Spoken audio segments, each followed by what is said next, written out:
Today we conclude our journey through Hebrews chapter 12, so I invite you to read the final verses, verses 25 to 29. I'll read the last two verses for us.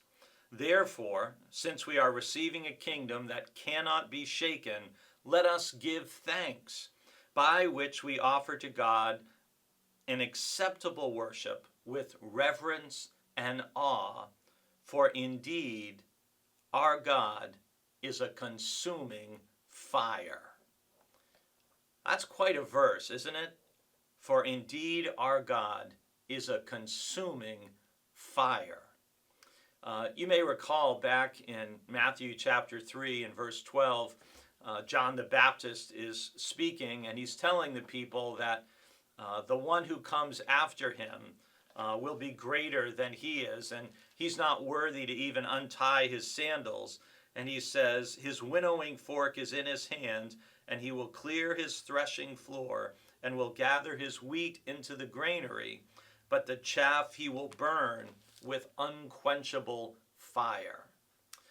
There's a lot of images that we have for God that are given in the Bible. There are probably a few that you use frequently or that you think of the most when you think of Jesus or of God. You may recall a little over a year or so ago, we did a series where we looked at the I am sayings of Jesus, for example, and you may think of Jesus as the good shepherd. You know, that's a nice image, right? A shepherd who looks after us, or Jesus is the vine and we are the branches and we are connected to him, or Jesus is the bread of life. There's not much, there are a few things less threatening than a loaf of bread, right? It just doesn't seem too intimidating.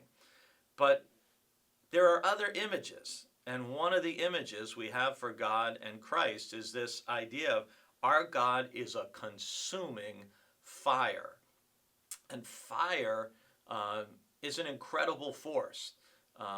Unleashed, unrestrained, unfocused fire causes untold amounts of damage. Wildfires every year burn millions of acres of land and are incredibly destructive. If you have a house fire, it's very destructive.